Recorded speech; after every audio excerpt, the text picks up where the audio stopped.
पंच परमेष्टि मंगलम तीर्थंकरम मंगलम विश्वजिन्धर्मम मंगलम वीरशासनम मंगलम वीरशासनम।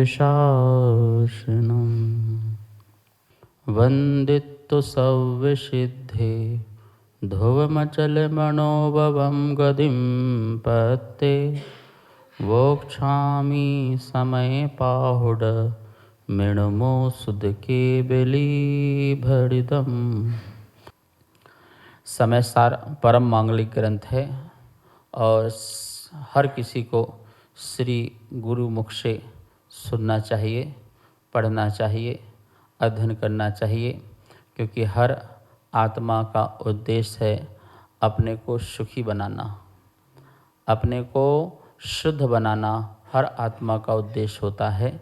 हमें उस उद्देश्य की पूर्ति के लिए इस समय सार का महान ग्रंथ का अध्ययन करना चाहिए। जैसे कि इसमें 415 कुल प्राकृत भाषा की गाथा हैं। अमृतचंद स्वामी की आत्मख्याति टीका के अनुसार, आचार्य जयसेन की टीका के अनुसार कुछ गाथाएं इसमें और बढ़ जाती हैं छेपक रूप में। यहाँ पर 8वां अधिकार बंध अधिकार चल रहा है कि यदि हमें बंध का अभाव करना है तो हमें किस प्रकार से कार्य करना चाहिए। आज 273, 274 और 275 इस प्रकार से संयुक्त रूप से 3 गाथा का उच्चारण करेंगे और बताएंगे कि अभव्य जीव जो है वो साधु बन जाए, मुनि बन जाए और भव्य मुनि की अपेक्षा कठोर साधना करे, लेकिन फिर भी उसका कल्याण नहीं होता है। क्यों नहीं होता है, ये सब बातें इसमें बताएंगे। पहले गाथा का उच्चारण करते हैं।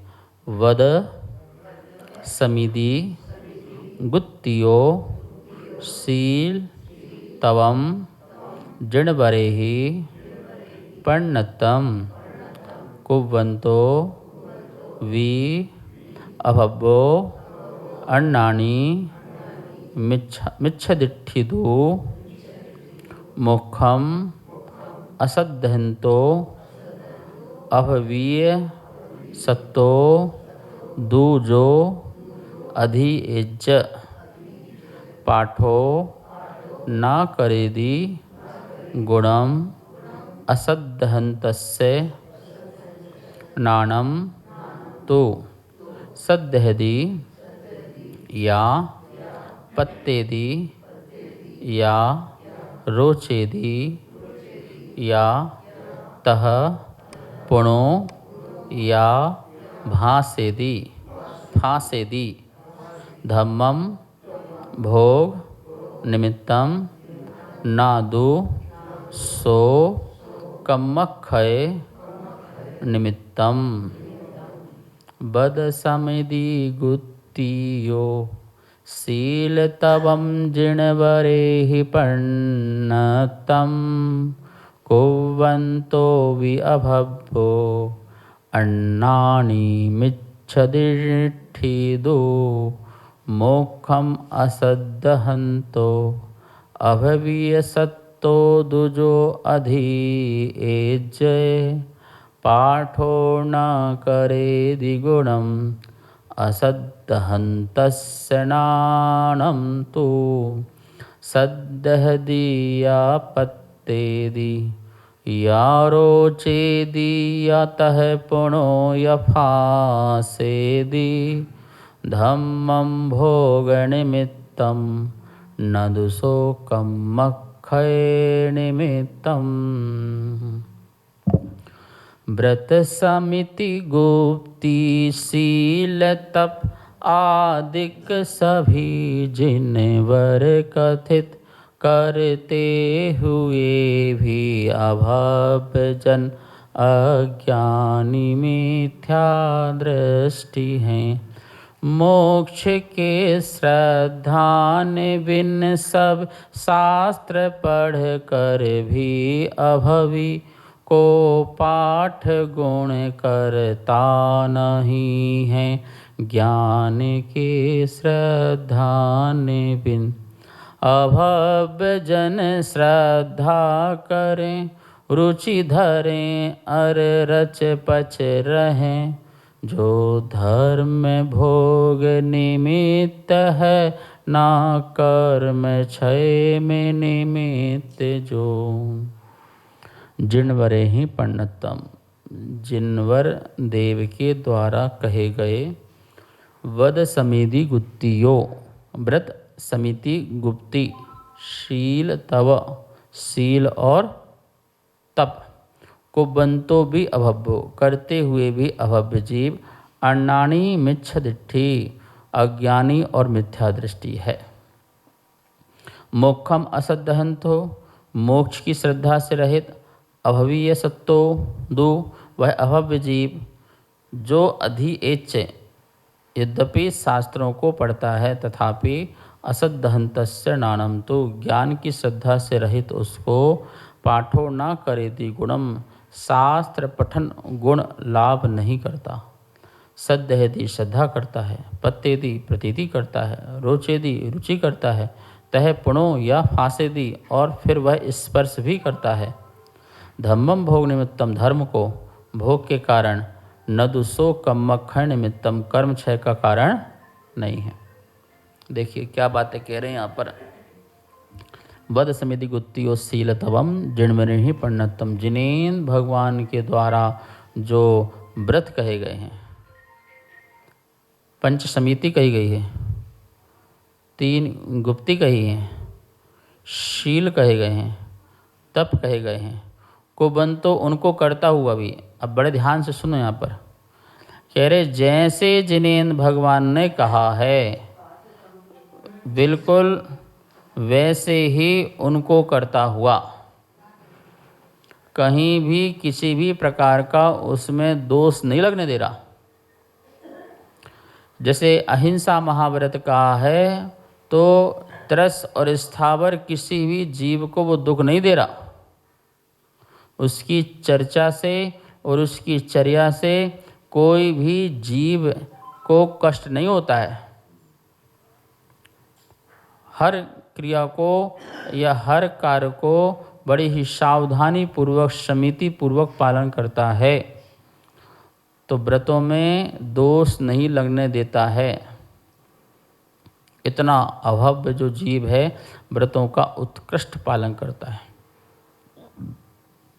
ठीक है, निरतिचार रूप से पालन करता है। आपको पता है कि जो नवग्रेवक में दिगंबर मुनिराज ही जा सकते हैं। कौन जा सकते हैं? दिगंबर मुनिराज ही जा सकते हैं, और वही दिगंबर मुनिराज जा सकता है जो निर्दोष व्रत का पालन करे। निर्दोष, सदोष नहीं, बिल्कुल निर्दोष व्रतों में बिल्कुल भी एक कहीं भी दोष न लगने दे। तो भव्य भी कर सकता है और अभव्य भी कर सकता है। दोनों मुनिराज बन गए, ठीक है ना। और अभव्य भी 28 मूल गुणों में या उत्तर मूल गुणों में कहीं भी किसी भी प्रकार का अतिचार नहीं लगने दे रहा है। इतनी उत्कृष्ट साधना कर रहा है। और तो क्या कहें, घानी में भी पेल दो तो उप की आवाज़ ना करे। कहाँ पेल दो? अभव्य मुनिराज जो बन गए हैं स्वामी जी, उन्हें घानी में भी डाल दिया जाए, अग्नि से जला दिया जाए, सिंह आदि उस पर उपसर्ग आदि कर दें, या प्राकृतिक कोई भी उपसर्ग उत्पन्न हो जाए, उन सब परिस्थितियों में भी उनके अंदर से एक उफ की आवाज़ नहीं आती है और समाधि हो जाती उनकी। फिर भी उनका कल्याण नहीं होता है। सोच लो भैया। बोले कि वो व्रत समिति गुप्ती शील तवम जिणवरहि पंडितम जिनेन, भगवान के द्वारा कहा गया जो जो व्रत का जो जो स्वरूप बताया है उसको उस स्वरूप से करता हुआ भी अभव्यो अभव्य कैसा है, अन्नाणी मिच्छा दिट्ठी, कैसा है वो, अज्ञानी है और मिथ्या दृष्टि है। क्यों है? क्योंकि मोक्षम असदहंतो, क्योंकि उसके मोक्ष की श्रद्धा से रहित है। असदहंतो, उसे मोक्ष की श्रद्धा नहीं है। यद्यपि उसे अहिंसा व्रत पर श्रद्धा है, झूठ नहीं बोलना चाहिए इस पर श्रद्धा है, ब्रह्मचर्य का पालन करना चाहिए इस पर श्रद्धा है, व्रतों के प्रति पूर्ण श्रद्धा है, व्रतों के प्रति पूर्ण श्रद्धा है। लेकिन मोक्ष तत्व जो होता है, आत्मा शुद्ध हो सकती है, आत्मा सिद्ध बन सकती है, ऐसा उस पर कोई श्रद्धा नहीं है। और सुनो, वो इस बात को स्वयं नहीं पकड़ पा रहा।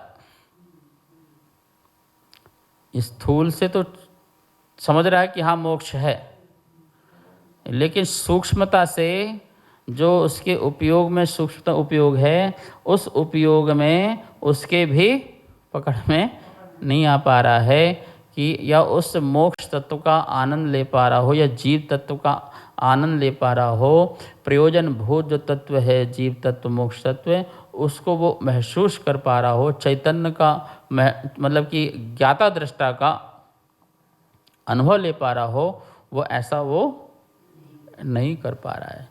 इसलिए उसकी इतनी साधना होते हुए भी कैसा है? महाराज जी आप तो हमें ये बताओ कि हम भव्य हैं कि अभव्य हैं, फिर हम वैसे काम करें, ठीक है ना। हमें पता चल जाए हम अभव्य हैं तो क्यों 8 दिन फालतू यहाँ परेशान हो, खाएं पिए मौज मस्ती करें, अपना कमाएं, क्योंकि कल्याण तो होना है नहीं, ठीक है ना। मोक्ष तो जाने ही नहीं है, बड़े आराम से संसार में भ्रमण करना ये निश्चय हो गया। भव्य, हमारी भव्यता हमें स्वयं ही अनुभव में आती है। तत् प्रति प्रीति चित्तेन एन वार्तापि हि श्रुतं, निश्चितं सा भवेद् भव्यो भावी निर्वाण भाजनम। तत्प्रति प्रीति चित्तेन, जो आत्म तत्व की बात को, मोक्ष मार्ग की बात को, आत्म कल्याण की बात को बहुत ही प्रीति पूर्वक सुनता है या सुनाता है। तत्प्रति प्रीति चित्तेन एन वार्तापि हि श्रुतम, जो श्रुत की बात को, शास्त्र की बात को, भगवान की बात को, भगवान की वाणी को बहुत ही प्रीति पूर्वक, बहुत ही लगन पूर्वक सुनता है। ओहो बिल्कुल इससे मेरा कल्याण होगा, एक चीज़ भी छूट ना जाए, ऐसा वो करता है, ऐसा उसका अनुभव आता है। तो निश्चितम सा भवेद् भव्यो, वह क्या है? वो निश्चित ही भव्य जीव है, ये आचार्यों ने गारंटी दी है। भावी निर्वाण भाजनम, और भविष्य में वो निर्वाण का पात्र है।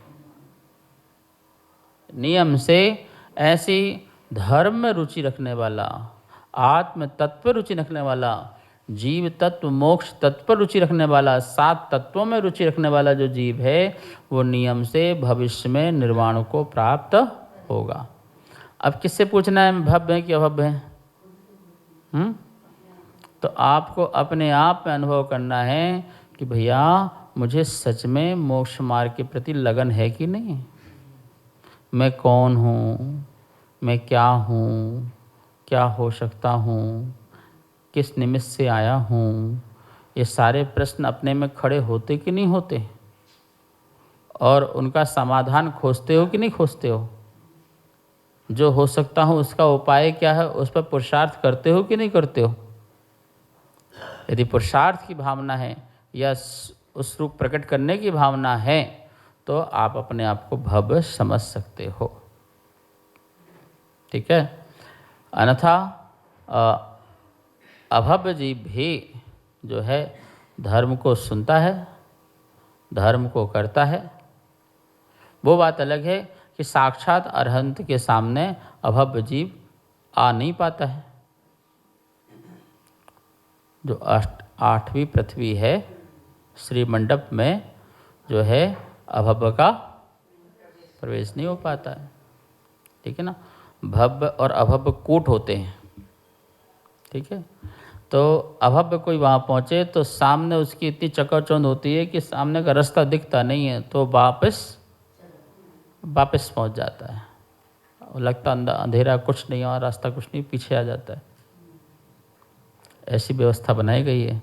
मतलब आप ये कह सकते हैं स्कैनिंग है, भव्य अभव्य की मशीन लगा रखी है। ठीक है ना। जाओगे तो पता चल जाएगा कि अंदर पहुंच गए तो भव्य, और इस मशीन से बाहर अंदर नहीं जा पाए तो अभव्य। महाराज जी ऐसी मशीन एक यहाँ बनवा दो, बस फिर तो हम पता कर लेंगे कि भव्य हैं कि अभव्य हैं। भैया वो मशीन तो एक ही जगह मिलती है। कहाँ मिलती है? अरे समोसरण में। तो फिर उसका इंतज़ार करना पड़ेगा। विदेश क्षेत्र जाओ तो अभी मिल जाएगी, चेक कर लो। हाँ। तो कह रहे हैं कि मोक्षम असदयंतो अभिवे सत्तो दो अधियज्जे। क्या कह रहे हैं कि वो मोक्ष की श्रद्धा से रहित होने के कारण होगा मोक्ष, कोई होगी चीज। वो तो अभव्य देखा जाए ख्याति लाभ के लिए बना है। किसके लिए बना है? उसकी पूरी साधना जो है उत्कृष्ट साधना, वो हिमालय में जाके बैठ जाए। हो सकता है भावलिंगी मुनिराज जो हैं कोमल चारित्र का पालन कर रहे हो। क्या कर रहे हो? कोमल चारित्र जानते हो? मृदु चारित्र। एक कठोर चारित्र होता है और एक मृदु चारित्र होता है। पढ़ो नियम सार में। मृदु चारित्र, कोमल चारित्र मतलब कठोर चारित्र। और मृदु चारित्र मतलब जैसे ठंड लग रही है तो हो सकता है वो परिसर सहन नहीं कर पा रहे हो तो चटाई ओढ़ लेते होंगे। अभी शीत परिसर को इतना सहन नहीं कर पा रहे हैं तो उन्होंने क्या ओढ़ ली? चटाई ओढ़ ली। तो ये कौन सा चारित्र हो गया? मृदु। पर उन्होंने अपना स्वरूप का ध्यान रखा। किसका ध्यान रखा? लेकिन चारित्र कौन सा पालन किया? मृदु चलन किया। हाँ। और एक वो अभव्य कठोर चारित्र पालन कर रहा है, हिमालय में बैठा हुआ है, ठंडी बर्दाश्त कर रहा है, आंखें बंद। क्यों? कि दुनिया जाने कितना बड़ा तपस्वी है। क्या जाने? देखो हिमालय में बैठी, ओहो कमाल है भैया, धन्य है। वो उसका रस ले रहा है, अपनी साधना का रस ले रहा है। इसलिए उसको मोक्ष पर श्रद्धा नहीं है, उसको अपने नाम पर श्रद्धा है। किस पर श्रद्धा है? वर्ल्ड रिकॉर्ड बनाने की श्रद्धा है। जितने लोग वर्ल्ड रिकॉर्ड बनाने के लिए सोचते हैं, ये सारे के सारे जो हैं अपनी साधना को खराब करते हैं। वर्ल्ड रिकॉर्ड बन जाए वो बात अलग है। मेरी भावना व्रतों की पालन करने की है, मैं कर रहा हूँ, उससे कोई रिकॉर्ड बन जाए तो बन जाए, मुझे क्या मतलब। ठीक है ना। कुंदू स्वामी ने ग्रंथ लिखे, उन्होंने कभी सोचा ही नहीं होगा ये ग्रंथ आज इतना फेमस हो जाएगा, प्रसिद्ध हो जाएगा। लिख करके वृक्ष के कोटर में रख के चले गए, है जंगल में लिख रहे, और एक वृक्ष की कोटर में रख के और निकल भी गए। कैसे ग्वाला को मिल गया, कैसे श्रावक ग्वाला से वो मुनिराज के पास पहुंच गया, कैसे वो सब आगे पहुंच गया और इतना व्यवस्थित हो गया। लेकिन आज तुम 4 लाइन लिखें तो फिर 100 को सुनाएंगे, फिर छपाएंगे, फिर बंटवाएंगे और फिर उसी में जय जयकार करवाएंगे। ठीक है ना। तो सोचो कितना छुपा हुआ है ख्याति के भाव, नाम के भाव। तो बोले कि ये फिर जो है आपका लेखन वो कैसा हो गया? वो अभव्य की तरह हो गया। हम ये नहीं कह रहे वो अभव्य ही होंगे, वो भव्य भी हो सकता है, भव्य में भी ख्याति के लाभ के भाव हो सकते हैं, ठीक है ना। जो 6 डाला में आप पढ़ते हो ना, मुनि व्रतधार अनंत बार ग्रीवक उपजायो, पै निज आत्मज्ञान बिना सुख ले से न पा। ये अभव्य जीव की अपेक्षा है, ध्यान रखना। किसकी अपेक्षा है स्वामी जी? हाँ, भव्य जी की अपेक्षा मत लगाना। अरे अभव्य ख्याति लाभ की भावना रख भी रहा हो तो अनंत बार मुनि नहीं बन सकता। अम्मा जी, अनंत बार भव्य मुनि नहीं बन पाएगा, ये ध्यान रखना।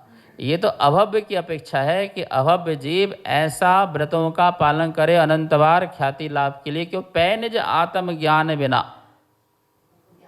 उसने अपना आत्म का ज्ञान प्राप्त नहीं किया, उसने बाहरी ख्याति लाभ पूजा भाव से उसने एक भी व्रतों में दोष नहीं लगने दिया, शील भंग नहीं होने दिया, कठोर तप और साधना उसने की है, लेकिन परिणाम में मोक्ष की श्रद्धा, मुझे मोक्ष जाना है ऐसा, सुनो लिखा है, एक अभव्य जीव अनेकों भव्यों को तार देते हैं। एक अभव्य मुनि बन गया, आचार्य बन गए और कितनों को दीक्षा दे दी, और समोषण आया तो जाओ दर्शन करके आओ, जाओ भगवान की वाणी सुन के आओ। गुरु जी आप भी चलो ना, नहीं मेरा स्वास्थ्य ठीक नहीं है। देखो परिणाम नहीं हुए समझाने के, और कितनों को तार दिया। और सुनो भैया, अभव्य जीव सम्यक शास्त्र भी लिख दे। क्या लिख दे? सच्चे शास्त्र, सम्यक शास्त्र का लेखन भी कर दे, लेकिन उसका उद्देश्य सही रहेगा ना। क्या? कितना महान ग्रंथ लिखा दो, कितने सारे मैंने ग्रंथ लिखे, कितना ज्ञान मुझे संस्कृत का भी, प्राकृत का भी, इसका भी, उसका भी, इस सब्जेक्ट का, उस सब्जेक्ट का, प्रथमानुयोग, करणानुयोग, चरण, चारों अनुयोग में बढ़िया बढ़िया बहुत सारे हजारों ग्रंथ लिख दे, दिन रात 24 घंटा लगा करके, कि भैया देखो इन्होंने 1008 ग्रंथ लिखे हैं, वर्ल्ड रिकॉर्ड बना दिया। ठीक है, कहने का मतलब है हमें अपने अंदर कितने परिणामों की सावधानी रखनी है कि हम एक छोटा सा भी व्रत का पालन करें तो उस व्रत में हमारे अंदर मान की भावना ना हो, मान कषाय की भावना ना हो, क्योंकि आगे लिखेंगे कि वो धर्म तुमने धम्मम भोग निमित्तम, तुमने भोग करना चाहा, उस धर्म से क्या करना चाहा?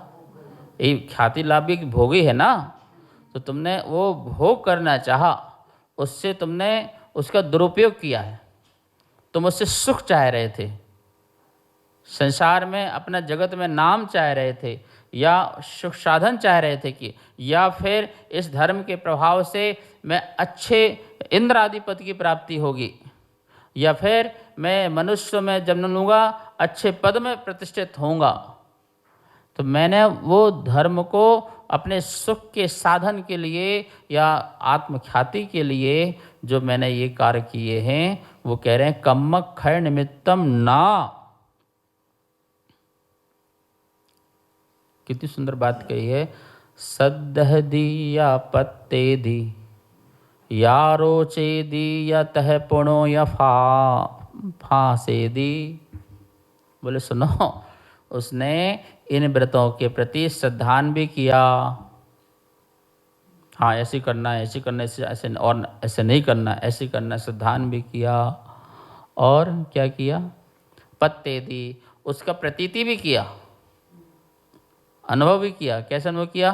अहिंसा जब व्रत लिया तो अहिंसा व्रत की उसने अनुभव भी किया, सत्य बोला तो सत्य का उसने अनुभव भी किया, ब्रह्मचर्य ग्रहण किया तो ब्रह्मचर्य का उसने अनुभव भी किया, रुचि दी और रुचि भी किया। ऐसा नहीं कि उसने अरुचि पूर्वक किया हो, ऐसा भी नहीं भैया। अरुचि पूर्वक करे तो वो कर ही नहीं पाएगा, 2 मिनट भाग जाएगा कोई भी चीज़ को, चाहे मिथ्या दृष्टि हो चाहे सम्यक दृष्टि हो, करेगा तो कैसे करेगा? रुचिपूर्वक। तो रुचिपूर्वक कर पाएगा, वरना कर ही नहीं सकते। आप बेमन से भोजन बना सकते हो क्या? बिगड़ जाएगा भोजन। तो बनाना तो चाहे मजबूरी में बनाओ, पर बनाना तो नहीं पड़ेगा। नहीं, रुचिपूर्वक ही बनाओगे, रुचि रखना ही पड़ेगा। तो कह रहे हैं कि उसने रुचिपूर्वक मतलब रचा पचा, वो व्रतों में रच पच गया, व्रतों का अनुभव भी कर लिया, व्रतों में श्रद्धा भी कर ली, और यहाँ तक कह रहे हैं उन व्रतों को स्पर्श भी कर लिया। क्या कर लिया? स्पर्श भी कर लिया। लेकिन सब धम्मम भोग निमित्तम। क्यों श्रद्धा की थी? क्यों व्रतों की प्रतीति की थी? क्यों धर्म में रुचि की थी? क्यों उसको स्पर्श किया था? कारण एक ही था, मैं उस धर्म से भोग को प्राप्त करूं। कर्ण इंद्री में प्रिय प्रिय शब्दों को सुनने का भी ये भोग है ना। काम और भोग दो होते हैं ना। तो स्पर्शन इंद्री और रसना इंद्री कहलाते हैं काम, और बाकी इंद्री कहलाती हैं भोग। काम और भोग। पढ़ो टीका समय सार की। शुद्ध परिचिदानुभूदा सवस्वीय काम भोग कथा। काम भोग आया ना वहाँ पे, काम भोग बंद कहा आया ना। तो जो काम भोग जो शब्द आए हैं उसकी टीका पढ़ो, और टीका में उन्होंने खुलासा किया काम किसे कहते हैं और भोग किसे कहते हैं। जो दो इंद्रियां स्पर्शन और रसना इंद्रिय के वशीभूत होता है, वो काम को उत्तेजित करता है, और जो शेष इंद्रियां हैं वो क्या कहलाती है? भोग। तो तुम कान से भी तो भोग कर रहे हो, प्रशंसा। हमारे महाराज तो बहुत बढ़िया हैं, इतनी सुनने के लिए मैंने पूरे जंगल में बैठ गया। हमारे साधु बड़े कठोर साधक हैं, इतना शब्द सुनने के लिए। जैसे तुमने 3-4 घंटे सजने में लगाए, और क्या सुनने के लिए? मंदिर में। क्या बात है, तुम तो बहुत अच्छी लग रही हो। क्या सुनने के लिए? भाई साहब 4 घंटे लगा दिए ड्रेस को चॉइस करने में, मैचिंग बनाने में, और बढ़िया से बढ़िया सजने संवरने में। दर्पण के सामने टिप टॉप बिल्कुल वाइट साड़ी है, तो सजने संवरने बहुत समय लगा दिया, और सिर्फ क्या सुनने के लिए? एक बुढ़िया अम्मा थी, बहुत सज के गई थी 10 लक्षण में। कोई ये बोल दे कि बहुत अच्छी नहीं बोला, तो उसने एक पूजा कर ली, 2 कर ली, पूरी जमानी पढ़ ली, पर किसी ने कुछ शाम हो गई। उसको इतना गुस्सा आया कि उसने गुस्से में जाकर के अपने घर में कुटिया में आग लगा दी। न घर वालों ने बोला, न मंदिर वालों ने बोला, न किसी ने बोला। बाहर आके खड़ी हो गई, आग लगी हुई है। एक महिला पहुंची, अरे अम्मा तुम कितनी सुंदर लग रही हो। अरे ये बात पहले कह देती, कुटिया तो बच जाती। बात समझ में आई ना। तो वो आप सोचिए, वो छोटी सी चीज़ को सुनने के लिए, उस भोग को सुनने के लिए आदमी क्या क्या कर रहा है।